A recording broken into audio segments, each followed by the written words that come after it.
semua di YouTube channelnya Solo Raya Justice. Dan pada hari ini kita akan membahas sebuah tema yang sangat menarik bersama narasumber yang juga sangat menarik juga. Jadi di sebelah saya sudah ada Mbak Yulian yang juga merupakan advokat dari Solo Raya Justice, yang nantinya pada hari ini kita akan membahas mengenai implementasi dari restoratif justice pada tindak pidana yang dilakukan oleh anak.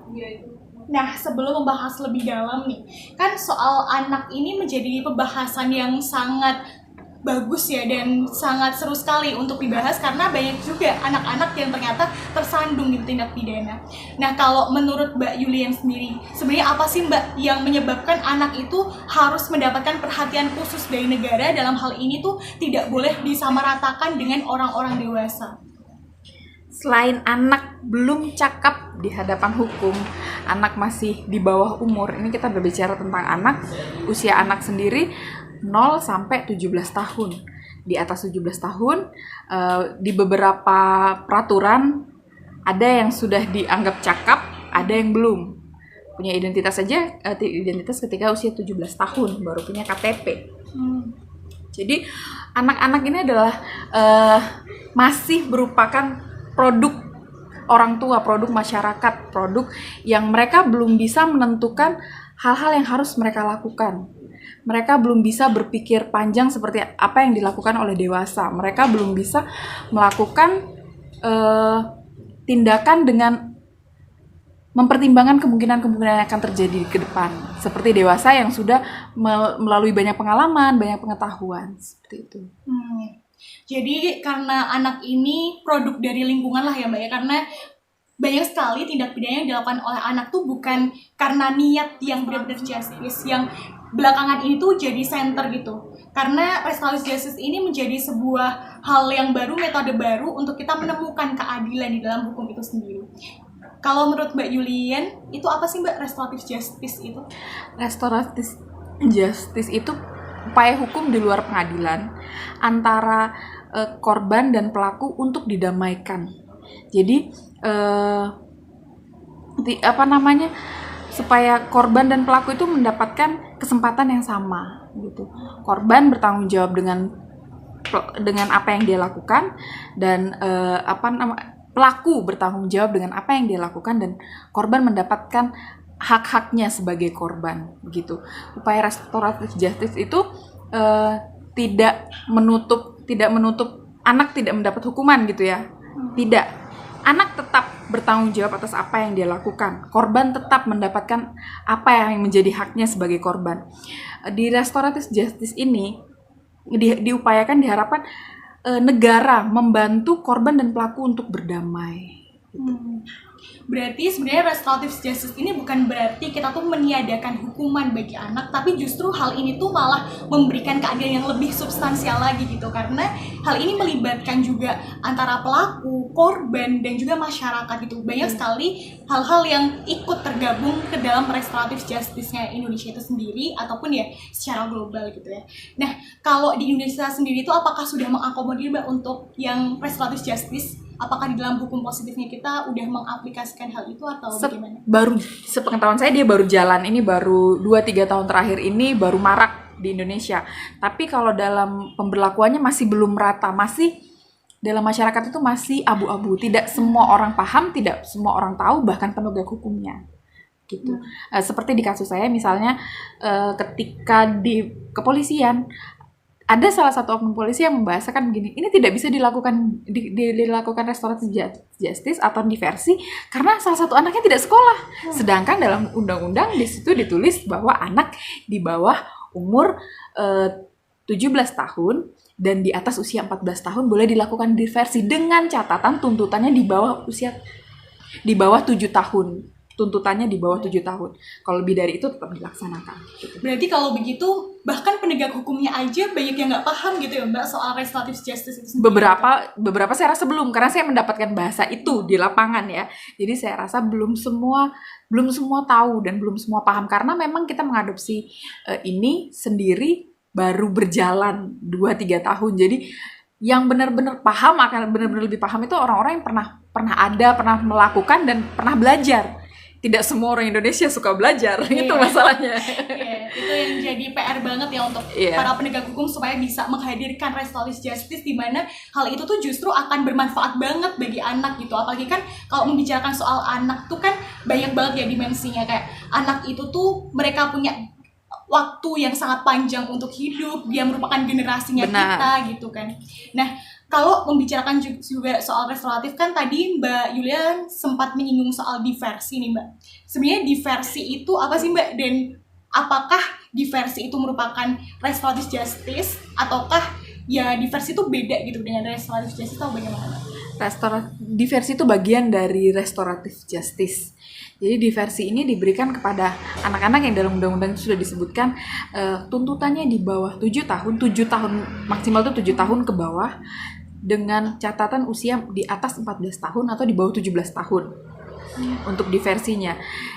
Upaya diversi atau restoratif justice ini sama sebenarnya, sama-sama mendamaikan korban dengan pelaku.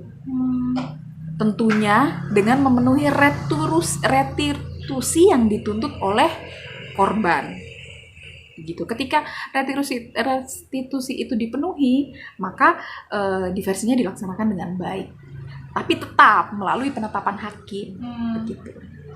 Tetap kalau jika itu dilakukan di kejaksaan, jaksa tetap menuntut.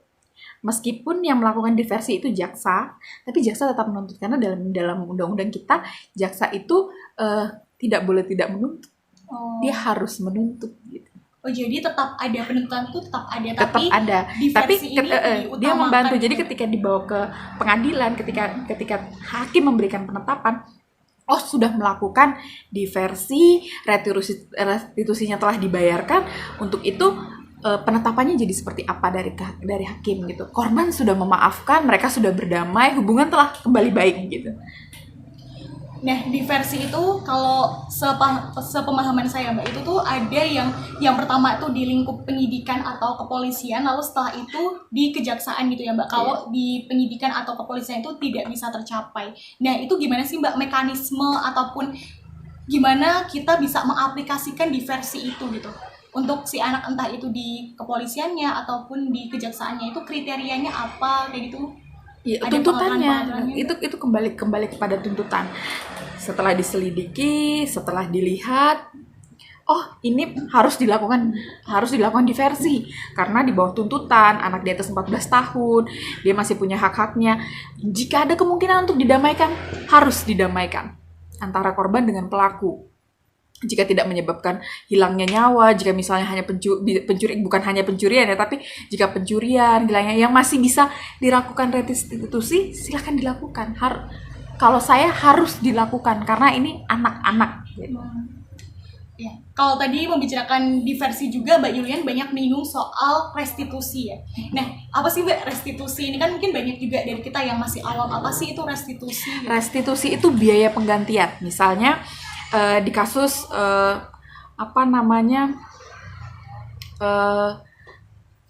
perkelahian antara dua anak gitu, perkelahian terus pasti ada korbannya. Ada yang dipukul, berdarah, luka-luka gitu. Nah, untuk memulihkan korban ini kan pasti membutuhkan biaya.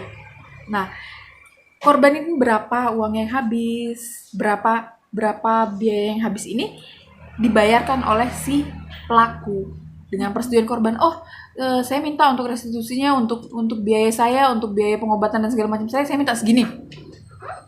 Jika pelaku menyetujui, maka itu disebut restitusi, pembayaran, dibiayai, didanai. Jika itu tercapai, berarti mereka sudah damai, tinggal kembali ke penetapan hakim. Gitu. Berarti itu bisa bentuknya imaterial nggak sih Mbak? Hal-hal yang bukan selalu material ataukah yang imaterial yang sejauh nggak ini bisa berbentuk itu bisa juga dihitung? Untuk pembuktiannya kan tetap harus dalam bentuk materi. Gitu. Karena ketika itu kan korban pasti kehilangan sesuatu. Gitu. Misalnya kalau dia sakit gitu, luka-luka sakit kan dia tidak bisa main, tidak bisa melakukan pekerjaannya, aktivitasnya dengan baik dan semestinya itu digantikan. Seperti itu. Sejauh ini sih biasanya itu. Oh, berarti itu tuh emang yang kerugian apapun yang diterima sama si korbannya gitu ya. Dan restitusinya itu kembali kepada si korbannya gitu. Iya. apa yang dia butuhkan.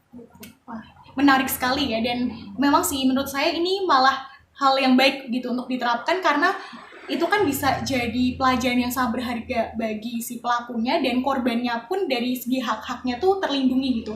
Karena kalau membicarakan soal pidana Indonesia kan kebanyakan hanya berorientasi sama si pelakunya ya Mbak, jarang banget gitu yang membicarakan juga soal korban gitu, dan terutama ini anak gitu. Anak ini kan sangat riskan sekali gitu. Dalam pidana juga kan harusnya ada tingkah laku, ada yang dilakukan, ada pembalasan. Misalnya mencuri, dia dibalas dengan segini. Memukul gitu, penganiayaan dia dibalas dengan segini. Nah, dalam dalam restorasi justice ini atau diversi itu selama itu masih bisa didamaikan, itu didamaikan.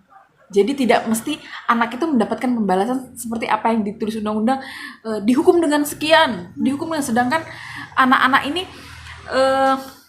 masih panjang, masa depannya masih panjang, ditambah lagi dia belum bisa berpikir dewasa ketika melakukan itu. Misalnya saya sama Mbak kelahi dengan posisi anak-anak, ini posisi kita sebagai anak-anak, belum tentu pure karena saya pengen melukai Mbak. Kadang-kadang bisa dari faktor A, faktor B, faktor C gitu. Bisa jadi korban juga salah gitu. Korban juga turut serta gitu, menjadi bagian tindakan ini dilakukan gitu. Begitu. Apalagi dalam konteks anak-anak. Beda kalau dewasa.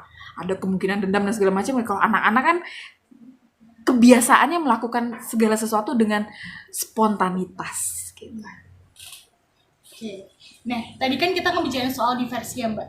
Nah, kalau aspek-aspek lain dari restoratif itu, apakah ada lainnya Mbak bentuknya selain diversi untuk anak-anak ini, ataukah emang untuk anak-anak tuh ya kalau dia melakukan tindak pidana seandainya gitu memang sudah diversi inilah gitu si solusinya gitu. Sejauh ini ya diversi dalam undang-undang yang diatur itu adalah diversi untuk anak-anak.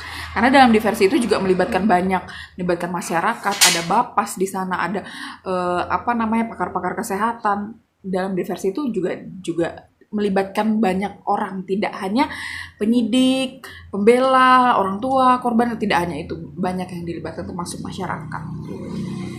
Ya, kalau berkenaan sama diversi ya Mbak. Nah, itu kan tadi kita juga udah ngomongin tuh ada di bidangnya kepolisian ataupun kejaksaan. Nah, biasanya nih Mbak, kalau di penyidikan gitu kan ada tuh penahanan gitu. Nah, apakah tetap ada penahanan ketika diversi itu dilakukan, ataukah penahanan itu ditiadakan gitu karena ini bentuknya diversi, atau bagaimana Mbak?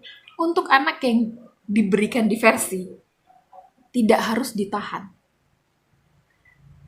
Boleh ditahan, itu menjadi upaya hukum paling terakhir. Kenapa dia harus ditahan? Itu ada pasti penyidik punya pertimbangan mengapa dia harus ditahan, dan itu menjadi upaya hukum paling terakhir.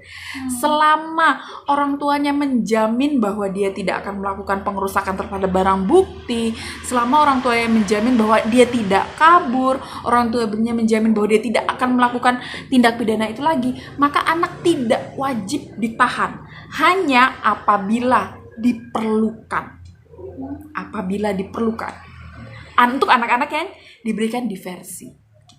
Jadi secara normatif ini emang udah sangat baik sekali ya untuk bisa diaplikasikan gitu. Sangat baik undang-undangnya. Iya, tapi paham ya. Ini ya yang perlu banyak perbaikan gitu kan. Sosialisasi ke masyarakat sih. Dan ya dengan cara seperti ini. Iya, para penegak hukumnya juga Mbak, itu sangat penting juga gitu.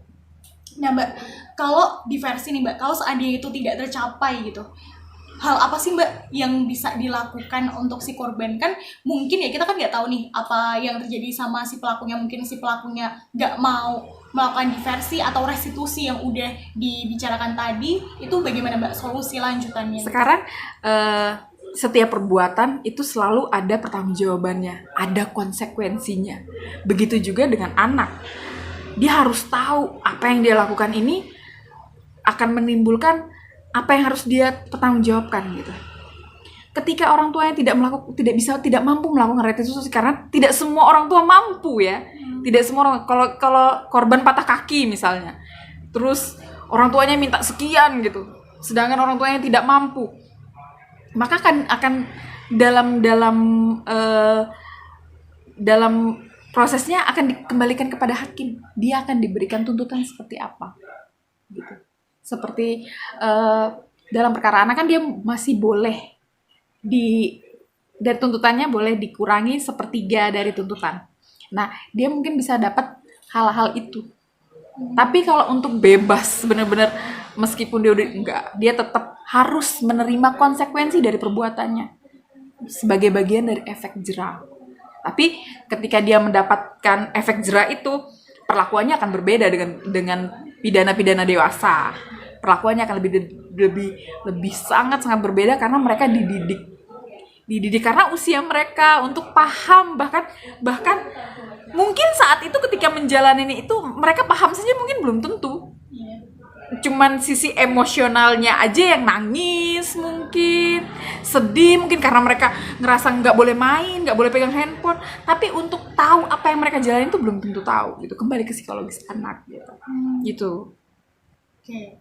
Nah, berarti kalau diversi ini tuh tidak terwujud, baru tuh dilakukan upaya-upaya hukum lainnya, kayak contohnya bisa penjatuhan pemidanaan gitu ya, Mbak. Bahkan ketika sudah dilakukan diversi tetap akan ada putusan hakim. Misalnya ini diversi ini udah damai nih. Oh ya sudah, putusan hakimnya kamu wajib lapor aja selama 6 bulan. Tetap selalu ada hal-hal itu. Damai sudah, retribusi, tapi dari negara juga ingin mendidik gitu. Selama ini kamu selama sekian bulan tidak boleh keluar kota. Masih jadi selama sekian bulan di rumah, wajib lapor tiap hari datang ke kantor polisi gitu. Oh, berarti yang pertama diversi itu pasti bentuknya putusan hakim gitu ya? Tetap penetapan dia menetapkan si pelaku ini dapat sanksi apa, karena berdasarkan dia sudah melakukan A, melakukan B, melakukan C, oke, ditetapkan kamu boleh bebas, boleh dikembalikan ke orang tua gitu. Kamu boleh dikembalikan ke orang tua dengan catatan A, B, C gitu. Oke, berarti setelah itu ada mekanisme lainnya juga selain si diversinya itu, supaya ya ada tanggung jawab lah ya Mbak dari si jadi dia tahu kalau dia mau melakukan ini lagi konsekuensinya akan seperti ini, dan dia juga bisa jadi harapan kita, dia bisa jadi agen perubahan, bisa ngomong kamu tuh jangan pukul-pukulan sama temanmu, nanti bisa kayak gini loh gitu. Tapi dia begini dia bisa menceritakan apa yang dia alami. Itu justru yang sangat kita harapkan ya, supaya anak-anak itu kalaupun melakukan sebuah kesalahan lalu udah mendapatkan pertanggungjawaban, setelah itu bisa lebih baik gitu. Bukan malah dia tuh biasanya Mbak, kalau di pidana tuh kan ya dia bakal ada tekanan psikologis, lalu stigma-stigma dari masyarakat tuh malah mengganggu perkembangan dari si anak itu sendiri. Nah, kalau untuk anak berbeda. Kalau untuk anak harusnya berbeda. Masyarakat harusnya sebenarnya tidak seperti itu, tapi kembali lagi ke pemikiran masyarakat ketika orang sudah berurusan dengan hukum, dengan polisi, dengan pidana, itu pasti jelek. Selalu ada stigma di mata masyarakat, selalu ada seperti itu, padahal tidak sepenuhnya seperti itu, tidak benar-benar seperti itu gitu.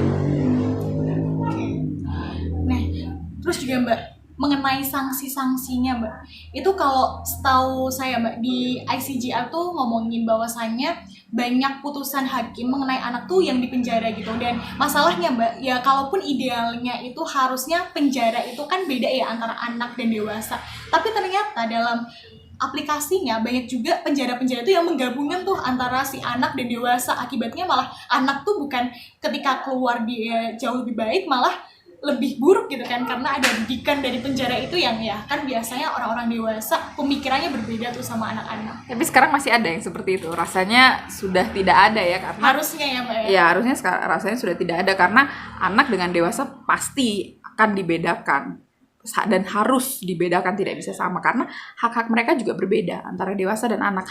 Pelajaran yang mereka terima juga berbeda, apa yang harus mereka dapatkan itu berbeda antara anak dan dewasa. Jadi kalaupun ada hal-hal seperti itu terjadi ya tidak meminta untuk dipahami, tapi memang kesiapan kita untuk itu masih tidak seperti di negara-negara luar gitu. Tapi memang di beberapa daerah, di beberapa tempat sudah diberlakukan seperti asrama, seperti pesantren gitu yang mereka datang ada dengan teman-temannya yang seusianya, dengan usia-usia yang tidak jauh dari usia mereka belajar di sana, mereka bermain di sana, mereka tetap melaksanakan minat bakat mereka, lalu orang tua boleh berkunjung seminggu sekali, ya mereka harusnya seperti itu gitu, tidak benar-benar dengan penjara badan yang seperti dewasa yang kotak-kotak, enggak.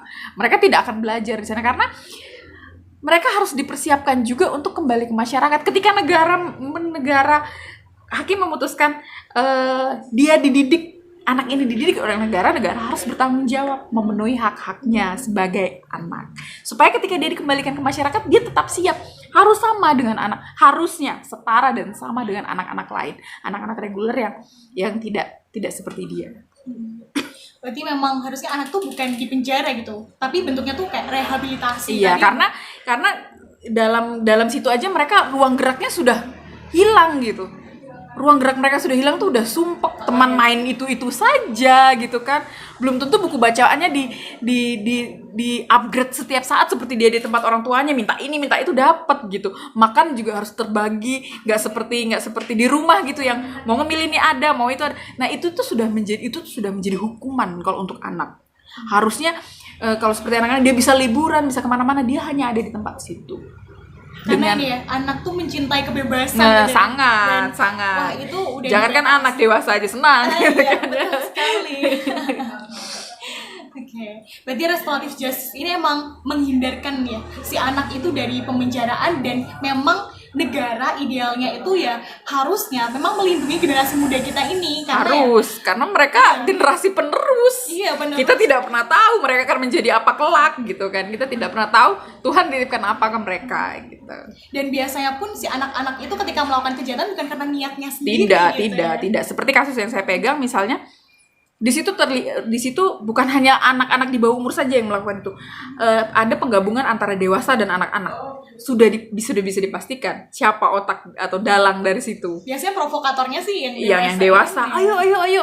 Kadang tuh cuma ikut rame, pengen terlihat keren. Namanya anak-anak, mereka tidak berpikiran panjang bahwa kalau mereka melakukan A, konsekuensinya apa. Enggak seperti dewasa ketika mau pacaran aja mikir dulu kalau jadinya nanti apa ya dibolehin enggak ya gitu. Nah, ketika anak-anak kan, woi, ayo nggak tahu mau kemana. Jangan kan itu mahasiswa aja pergi demo kadang nggak tahu materi demonya apa. Bener enggak ya kan? Apalagi anak-anak. Iya. Dan biasanya tuh kalau habis lihat film Mbak tuh, terus juga ada kayak tindakan-tindakan kekerasan, ya bisa aja tuh kan juga ditiru sama anak gitu. Jadi banyak banget itu faktor yang menyebabkan anak itu melakukan seandainya kekerasan atau mungkin pencurian dan sebagainya gitu. Ya kayak pernah dengar berita yang ibunya diperkosa, terus anaknya nimpas ya pemerkosa sampai meninggal. Iya. Nah, itu kan dia ingin membela, tidak pure bahwa dia ingin melakukan tindak seperti orang dewasa kalau anak-anak bisa bersikap seperti itu untuk melindungi ibunya, gimana dewasa gitu kan. Ada pernah dengar kan? Iya. Nah, itu hak anak yang seperti itu yang harus dibela karena dia hero, pahlawan mamanya itu. Cuman dalam undang-undang nggak ada istilah hero. Ketika kamu menghilangkan nyawa orang lain, ya kamu harus bertanggung jawab. Sudah ada undang-undang yang mengatur itu. Dan kalau membicarakan soal anak tuh pasti beda juga gitu ya, soal dengan dewasa hukumannya tuh harus berbeda. Karena mereka masih panjang perjalanan hidupnya, masih banyak untuk anak itu kebutuhan mereka itu sangat banyak. Untuk mematangkan emosi saja mereka butuh belajar banyak tentang ini, tentang itu, tentang segala macam hal gitu. Ketika hal itu tidak mereka dapatkan, takutnya di dewasa akan berdampak lebih buruk lagi gitu. Ketika negara bersedia mendidik, harusnya negara siap dengan segala sesuatu, dan harapannya aparatur negara itu juga siap gitu, dari kesehatannya, dari psikologisnya, dari orang itu harusnya siap gitu mendidik anak ini, karena bahasanya bukan penjara ya, tapi kita didik. Nah, kamu melakukan ini, konsekuensinya ini, kamu akan dididik seperti ini. Berarti kalau secara konsep restoratif justice itu benar-benar yang ideal sekali dan sangat baik sekali untuk sangat baik diimplementasikan. sekali. Kalau ngomongin soal teorinya dari Lauren Friedman nih Mbak, untuk bisa mengefektifkan dari hukum itu kan ada struktur hukumnya atau para penegak hukumnya yang juga harus paham nih soal si restoratif justice, kalau juga substansi hukumnya kita yang pastinya nggak cuma pelaku aja nih yang harus diakomodir. Memang sih pelaku yang dia akan sangat terdampak karena perilakunya tadi, tapi korban dan juga masyarakat tuh benar-benar dilibatkan gitu ya. Nah, terus juga ya soal budaya hukumnya kita juga supaya masyarakat tuh tidak memberikan stigma yang buruk gitu kepada anak, karena kan biasanya kalau udah dididik sama negara dengan cara restoratif justice, dia tuh harapannya ketika keluar ya udah jadi pribadi yang baik gitu ya. Karena sudah dididik, harusnya sudah dididik dengan baik. Tapi kembali lagi, masyarakat kita minim edukasi. Jangankan masyarakat, para penegak hukumnya aja. Makanya saya di awal saya sudah bilang tadi, ada kalimat yang keluar dari oknum kepolisian bilang tidak bisa diversi karena salah satunya tidak sekolah. Lah, bukan itu dasarnya. Bukan itu dasarnya. Sekolah tidak sekolah yang ditentukan adalah usianya, karena orang sekolah tidak sekolah tidak serta-merta karena dia bebal terus dia nggak mau sekolah, nggak mesti. Ada alasan-alasan, khususnya klien saya saat itu memang papanya meninggal, mamanya butuh yang bantu menyokong biaya untuk adik-adiknya sekolah, jadi dia mengalah untuk itu. Gitu. Nah Mbak, tadi kan kita juga udah banyak bahas gitu ya soal implementasinya di Indonesia. Kalau menurut dari Mbak Yulian sendiri, kira-kira hal apa sih Mbak yang membuat kita tuh akan jadi solusi gitu untuk penerapan restoratif justice-nya kita ini supaya lebih baik gitu? Semua harusnya dari semua aparatur negara, dari semuanya ya, penegak hukumnya, kayak untuk perlindungan anak itu dari Bapas harus paham tentang diversi, tentang restoratif justice, tentang aturan-aturan hukum, aturan-aturan mainnya di dalam tuh bagaimana. Jadi tidak mesti advokat. Jadi karena kenapa beberapa anak tidak mendapatkan hak-haknya, karena tidak semua orang tua tuh tahu tentang ini, tentang ada restoratif justice, anak itu harus diversi, usia berapa, tidak semua orang tahu. Meskipun kita era digital, informasi tersebar di mana-mana, tapi tidak semua orang mau belajar. Yeah. Jadi jangankan awam, yang tadi baru saya sampaikan, penegak hukum aja ada yang tidak tahu, apalagi awam. Itulah pentingnya sosialisasi seperti ini, supaya masyarakat tahu, masyarakat paham, dan ternyata anak-anak yang bermasalah dengan hukum itu punya hak-hak seperti ini, dan ketika keluar itu mereka begini, begitu. Ya, berarti dengan edukasi dan sosialisasi baik itu kepada penegak hukumnya ataupun kepada masyarakat gitu, yang nantinya juga mungkin bisa saja menjadi korban ataupun pelaku dari tindak pidana yang dilakukan oleh anak gitu ya.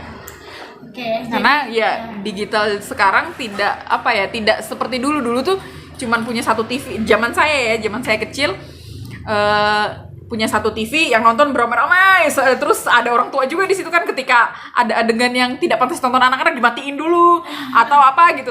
Kalau sekarang semua anak pegang handphone, baru brojol aja udah pegang handphone, dininaboboin pakai handphone gitu. Sedangkan pengawasan orang tua kurang. Kita tidak pernah tahu apa yang diakses anak-anak. Saya pernah baca kasus, saya lupa di mana, tapi ada anak usia 15 tahun. Dia melakukan mutilasi terhadap balita dengan gunting. Wah, pasti itu karena habis lihat apa gitu dengan sih? Gunting. Dan ketika ditelusuri lebih lanjut, anak itu tidak diinginkan. Jadi dia korban kekerasan dari orang tuanya juga. Bukan hanya dari orang tuanya, tapi lingkungan. Rata-rata itu anak atau orang-orang yang melakukan yang dilabeli psikopat, mereka tuh produk dari masyarakat juga yang membentuk mereka menjadi itu gitu. Karena seperti kita yang tumbuh dari orang tua yang perhatian, penuh kasih sayang, dididik dengan baik, akan tumbuh dengan baik. Oke, sangat sekali Mbak ini pembicaraan kita pada sore hari ini, dan sayangnya ini kita tampaknya sudah menghabiskan banyak waktu ya teman-teman, dan mungkin akan kita lanjutkan nih di episode berikutnya. Terima kasih kepada Mbak Yulian untuk materi yang sangat menarik sekali, diskusinya pun juga sangat menarik. Dan di sini saya Aida selaku moderator pamit mengundurkan diri dan juga Mbak Julian. Terima kasih semua yang sudah menonton. Ditunggu episode selanjutnya di YouTube Suara Justice.